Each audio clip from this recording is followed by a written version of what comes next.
Hi, I have two videos that I want to create today. So this is the first, and this is an overview of a documentary that I watched recently and how it relates to my experience in the Lord's recovery. So this documentary is called Surviving OSU, and it talks about the sexual abuse that went on for decades against especially male students and even more specifically male athletes at OSU by a doctor named Dr. Strauss. And I'll just read some notes and then comment a little bit on how it relates.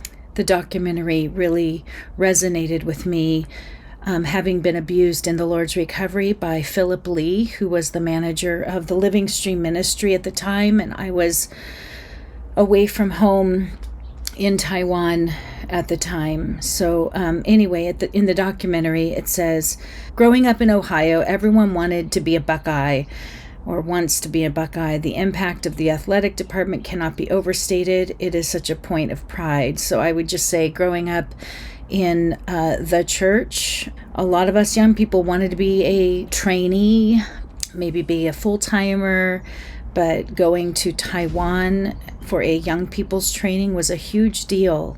And I went for an earlier trip in the spring break and read a bunch of ministry books and stuff to qualify or to get chosen. I just read and read and read all these ministry books to be able to list all the ministry books I'd read so that I could somehow go to Taiwan. It was a very big privilege, I felt. It was a gold standard type institution, or it is a gold standard institution, and I would say that people in the Lord's recovery consider it to be a gold standard group of Christians. The athletes are superheroes. They bled OSU. The Buckeyes are a religion. We believed in the OSU. We believed in the scarlet and gray. And then it says, until we learned the truth. So I would say people in, quote, the Lord's recovery, they believe in this institution. They believe it is the way to be an overcomer, is to be in this group. They're not in degraded Christianity, not in degradation, but they believe all of this until they learn the truth, if they're willing to. Okay. So over decades of there being problems, nothing changed. These victims blamed themselves. There was a lot of shame for not being tough enough to take it. And a lot of them felt it was his word, this doctor's word, against their word. And he'd been around for decades. And the victims had so much to lose. One of them said, I didn't even know if it was wrong. He was credentialed. He was a Harvard grad. He had worked in the military. And you're just a teenager. He's in a position of power. He had all the power. And then those that they appealed to did nothing. He got more emboldened and was promoted. So there were some that knew of Philip Lee's sexual scandals and did nothing, including his father, Witness Lee, who is basically idolized in this group as the minister of the age, etc., almost beyond human. People will argue that he did not make mistakes, that his character was perfect. And so such a man is not disciplining his son, who is known to have been out very late at night with a woman, former classmate. Philip Lee's own wife complained to Witness Lee about this, and Philip was just told, be home earlier. He had been found with a sister who was naked with him under a stairwell in the meeting hall in Taipei. Multiple times was seen in inappropriate adulterous situations, and then was reportedly touching girls like me, teenagers, minors, and nothing was done. And he became more emboldened and was promoted. He was basically promoted to be to answer to Philip is to answer to Witness Lee, or Philip represents Witness Lee. And that, again, if Witness Lee was idolized and on a pedestal, then that was a really high position.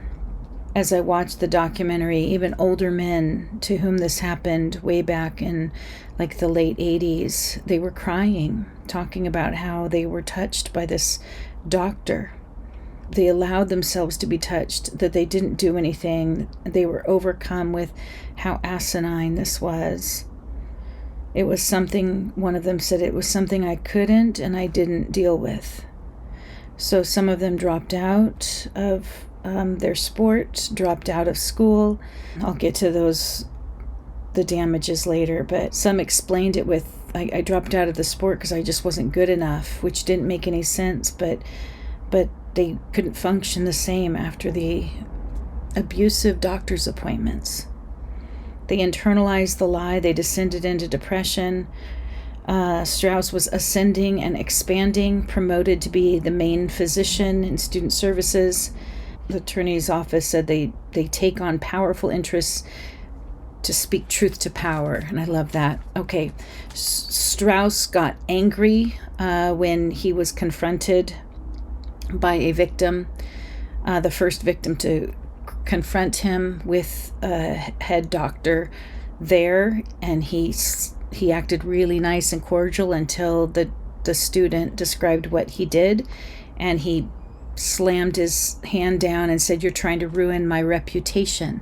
Well, I know of instances where Philip Lee got very violent and angry when he was confronted by Max Rappaport and Don Hardy specifically, I've read about.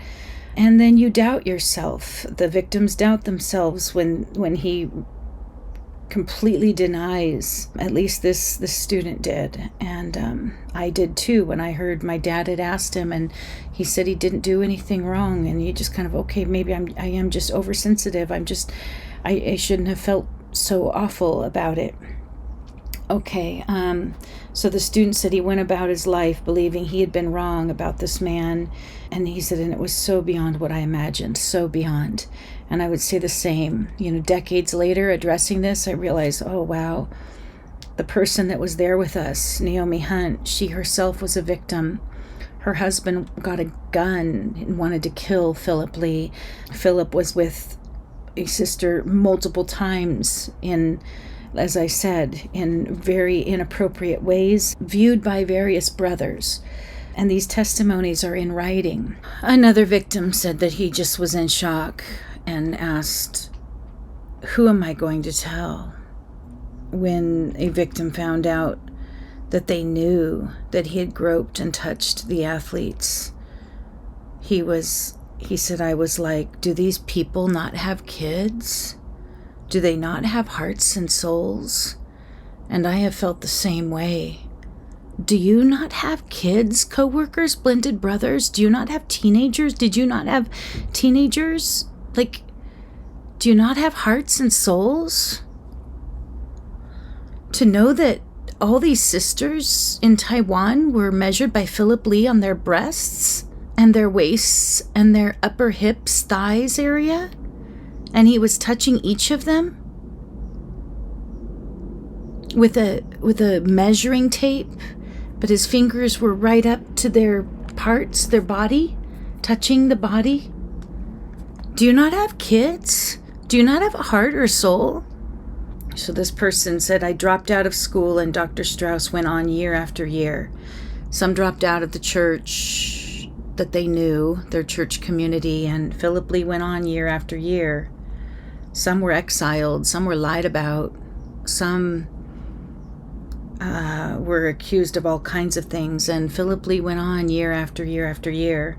Dr. Strauss, then when Dr. Grace, the first and only person who reported him, earlier on, when Dr. Grace reported him to the medical board, Dr. Strauss turned around and reported Dr. Grace, saying that Dr. Grace was harassing him by accusing him of fondling students.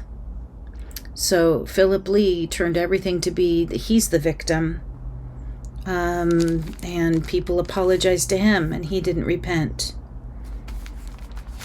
Okay, lots of pages here. So then at one point there was a secret disciplinary hearing. They didn't reveal the allegations. They quietly removed him from the student services, but he became or still was a professor of all sorts, and he was honored upon retirement as a professor emeritus, and he was not someone who was disgraced, not someone who suffered the consequences for grievous crimes. He repeated his offenses right under their nose, the nose of OSU, for at least 20 years. Then it changed. Well, it says 20 years later it all changed. So I know he did this for decades. I'm not sure how many years, but it all changed with Dr. Nasser's conviction when gymnastic athletes came forward about their doctor. And Nasser's conviction changed everything. There was a continuing quest for accountability and justice for horrific predatory conduct of Larry Nasser, but then that spread to others. One of the gymnasts said, "The hardest thing to process was being a victim. I had no idea what he was doing, that it was sexual assault or anything of abuse. I had been taught to trust adults." That's what one of the gymnasts said. "I was ashamed and disgusted with myself instead of at the doctor. It makes a difference to hold an abuser accountable for their actions." Okay, so Strauss was just another Nasser. And then, one of the victims begged another victim not to speak out when he said, "You know what, I'm going to speak out." After seeing Nasser get held accountable, an OSU athlete said he was going to speak out, told a fellow athlete, and an athlete begged him not to, who was a fellow victim. And he's asked by the cameraman why, and he said, "Shame." But then when his friend said, I'm going to speak out anyway, he said, "I'm not going to let you stand there and take it by yourself. I'll stand with you. Accountability needs to be had." It had been kept a secret for decades. Well, Strauss had died by suicide. Painkillers, it records that painkillers were not working any longer. He was in pain and his pills weren't working, and so he hung himself. Some ask, if he's dead, what's the point? We have to evaluate the allegations and see if anyone at the organization knew, is what OSU said. Did anyone at the organization know that the abuse was going on, that sexual assault was going on, that sexual immorality by the manager of the Living Stream Ministry was going on? Anyone at Living Stream Ministry know? Yes, many did know. It's in writing. Different witnesses, different reports. If anyone at the organization was deliberately indifferent to sexual misconduct, then they are legally responsible. Did they care? Did they do anything to stop it? Did they take reasonable action? Not only did they not do anything, they put a predator into a position of authority. Exactly what happened. There were years of alleged abuse and complaints that were ignored. Not just even ignored, but shunned. Anyway, they should have protected us. They knew what was going on.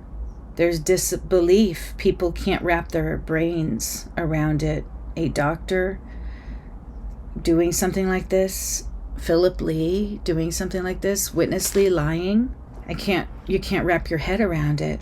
Anyway, they go into the process, the legal process, and they're still going through it. But the head coach, Russ, he had been put on a pedestal as a dad, and he said he would stand up for the athletes. But then he was swayed by Jim Jordan, who's in politics, and Russ disappeared into silence and did not stand up for the athletes. We should all be disgusted. These complaints were never reported to authorities. So teenagers shouldn't have to be the ones to report to authorities. Parents, even of the teenagers, especially if they're lied to and told it didn't happen, they shouldn't be responsible to report to authorities. Those who know what's going on, that are in the Living Stream Ministry or in OSU or in Penn State or in Michigan State University, they're the ones that are supposed to report. They're the ones in responsibility, being paid to protect. And parents can be duped, and teenagers don't know, or young adults don't know what to think. Okay, so it was most disturbing how many in a position to stop this did nothing. His behavior was an open secret. They were aware and they covered it up. It's truly amazing how many had to look the other way for him to get away with this for that long. It's amazing how many had to look the other way for this doctor to get away with this for so long. These ones that should have reported abandoned us. It's disgusting. So one of the victims, he was actually a referee, a wrestling ref, who was a victim to a degree, and he went out and told the head coach and Jim Jordan, his assistant, what just happened. And Jim Jordan just said, "Oh, it's Strauss. You know how he is." And the head coach did nothing. So at one point during this lawsuit, that victim, that referee, saw Russ, shook his hand, and he was like really pleasant. "Hi, how you doing?" And he said, "I just said, when are you going to tell the truth?" And the head coach, Russ, said, "I'm not going there, but you have a good day." A victim said, "I spoke out because I care about OSU." And I would say, I spoke out because I care about God's church. And it's all believers, but it's all these little compartments, all these little groups, gatherings of called out ones. It's church. And I care. Seeing things being written on social media, I almost felt like I wasn't a victim. I was the problem. This is what one of the victims said. They're like, "Oh yeah, right, you're a wrestler. You know, you could have slapped the doctor. You could have done this and that." And you just start thinking, I'm not a victim, I'm the problem. And that is easy to do. No, some bad man was the problem, not these young people. Do the right thing. And then some of the people who enabled him are the problem. Do the right thing so we can move on. From 88 to 92, one of the victims says, "I was subjected to a sexual predator under the guise of a doctor." So I would say in 1987, I was subjected to a sexual predator under the guise of the manager of the Living Stream Ministry. You know that we were let down. So then OSU acknowledged their failure, but then used manipulation, lying, and deceit to get out of paying for it. Behind the scenes, they began to fight tooth and nail. They filed to dismiss due to statutes of limitations, which is the last refuge for scoundrels in sex abuse cases. When you claim statutes of limitations have expired or whatever, due to statutes of limitations, you don't have to do anything. That's like saying we were so successful in hiding the abuse for so long, it's too late now for you to sue us. Evil. Total and complete cover-up at the highest level. That's what it is in the Living Stream Ministry. A total and complete cover-up at the highest level. That's what happened for Philip Lee. If anything they are good at, it is deceit. So just know, if you follow Living Stream Ministry, the Blended Brothers, you're good at deceit. And that's not a good thing to be good at. OSU actively tried to hide this and protected a predator. And I would say Living Stream actively tried to hide this and to protect the predator, denied any wrongdoing, tried to silence those speaking out. So I liked this. The victim said, "We're not here to bring the university down. We're not here to do that. We love the university. We can do great things together if we can make this right." That's what one of the victims said to a panel. So I would say, yeah, I'm not here to bring down the church. God's testimony. I love the church. We can do great things together if we can make things right. And the church is not just, quote, the Lord's Recovery. It's all believers, by the way. I love all believers. All of you. I love people. I don't have anything against any human. It's this evil that's being covered up, the abuse, the lies, the denial, the false accusations. Okay, so not dealing with this properly resulted in high divorce rates, substance abuse, suicide or suicide attempts, and these men avoided doctors, many of them for many, many years, avoided doctors because of the abuse. Some people, because of the Living Stream situation, avoid churches, or because of the local church situation, because the two are slightly, quote, different, but they're very enmeshed, the local churches and the Living Stream Ministry. Someone asked, "Are you a survivor or a victim?" And they said, "I'm This person said, I'm a survivor of sexual assault, but I am a victim of the institution.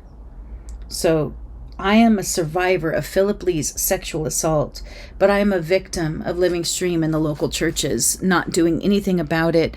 Not just now with me, it's also other issues. Very, very unreasonable and abusive treatment by my husband, who was then a leader. That is also included in, I'm a survivor of that, but I'm a victim of a system that did not defend. Okay, accountability is necessary. Punish someone with very little and they'll just do it again. Integrity is what truly defines you. And interestingly, integrity was always put down by Witness Lee's teachings. It's like, just care for life, not for having proper integrity. Anyway, thank you for listening. Surviving OSU, a documentary. I'm so sorry for any of the victims, and I hope that they continue to heal. And I know that the damages go deep and they are expansive. They're even intergenerational. So I pray for your healing. Thank you.